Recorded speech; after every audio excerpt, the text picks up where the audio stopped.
true inner strength is something that's quiet and that's calm. So you don't feel the need to push people, to hurt people, to assert yourself, to show off, to show how people who show off how wealthy they are, how many fancy cars they have, are actually weak. They're actually insecure. They're actually incredibly immature. And I talk about in the laws of human nature that when you look at somebody who has very extreme qualities like bravado, like brashness, like bragging about how great they are, by bragging about how many women they've seduced, by bragging about their fancy cars, they're actually really weak little tiny people inside. They're trying to cover up all their weaknesses, all their insecurities with bravado. But you, as a young man, you don't need any of that. When you see it, you're disgusted by it because it reveals weakness. Somebody who is truly strong inside doesn't have to show off, doesn't have to talk, doesn't have to say a lot. That was the whole thing about Gary Cooper. He never talked. You know, I say in Laws of Power, always say less than necessary. Weak people have to talk, have to brag, have to talk, say all these things. If you're strong inside, you let your actions do the talking.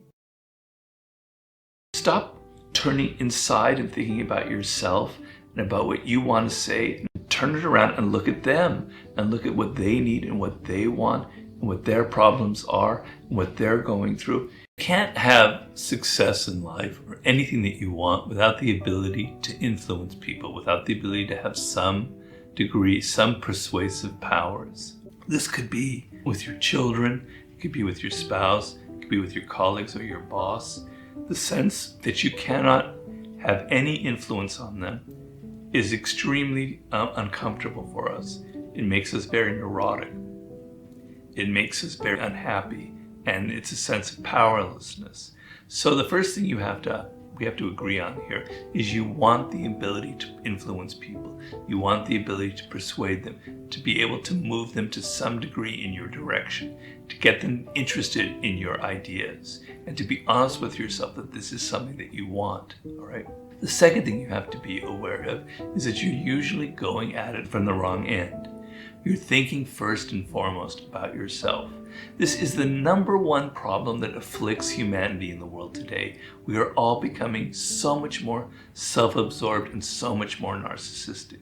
And a lot of it is understandable. We're spending so much time on our smartphones and our virtual worlds and not enough with other people and interacting with them and getting inside their spirit and their mentality. So it's everywhere. Everywhere we go, we're finding the same problems. You know, you'll find it in your own interactions. You have a problem, you get on the phone with somebody who's, you know, who knows where they're located, and they're not listening to you. They're not trying to help you. They're only interested in their job or, you know, in any kind of service field, or etc. Continually confronting people who are not listening, who are not observing, who are not open to your spirit, etc.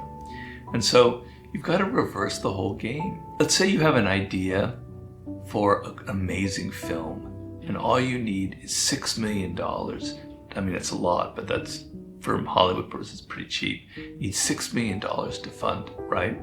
Okay, the first thing you're going to do is you're going to think, I've got to impress them with how great my idea is. I'm going to come up with this incredible scenario, this amazing pitch, how great I am, how wonderful the idea is, how much money it will sell, and I'm going to go at them and I'm going to pitch it to them.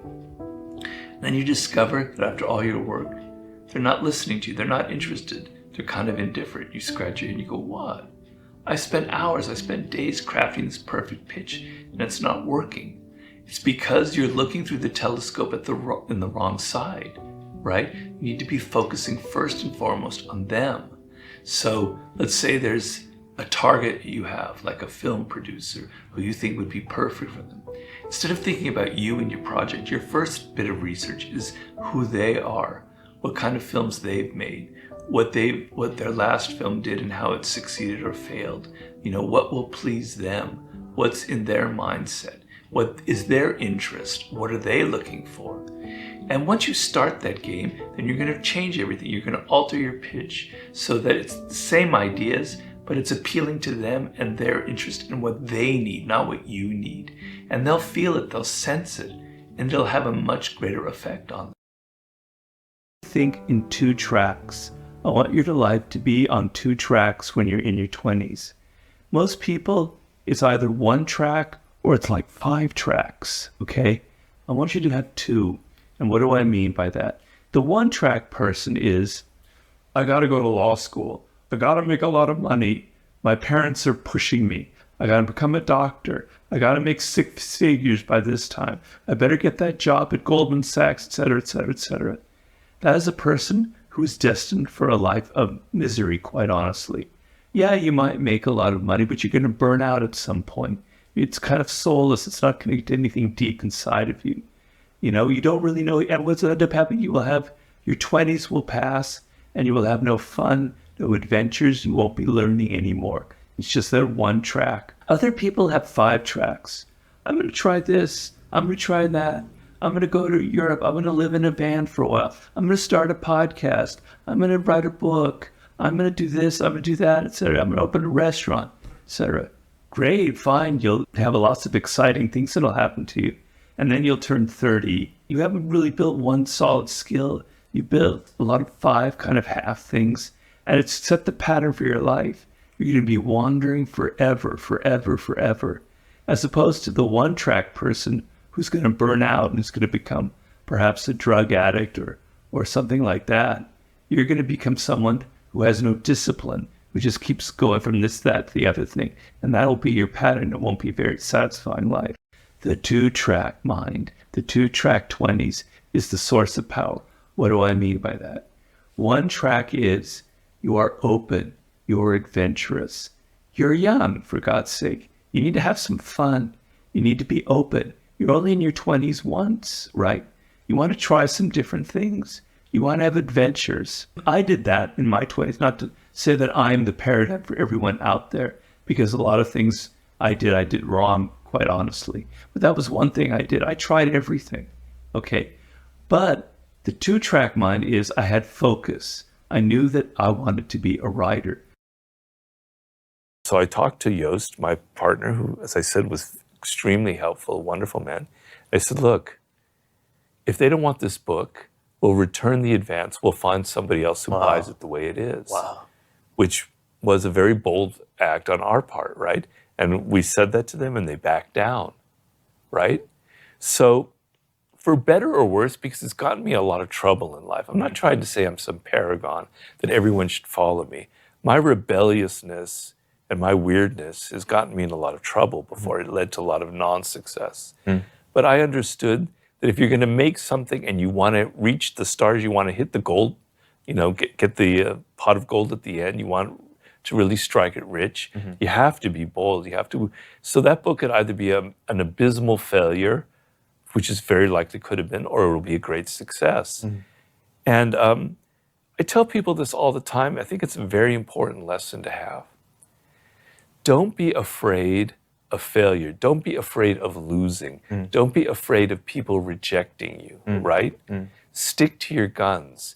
If your motivation is always cramped and, oh, I want to fit in. Oh, they might not like me. Oh, this might be too different. Oh, my podcast might not be like other people. That fear, it just withers the soul. It makes what you create just like everything else out there. It leads to all the kind of boring crap that's out, that's populating our media, right? But when you think, no, I'm going to be myself. I'm going to mind what's different about me. I'm going to be bold and confident. I'm going to put a lot of work into it. It's not going to be just like I'm going to do anything. I'm going to work very hard. But I feel confident about this. I feel bold.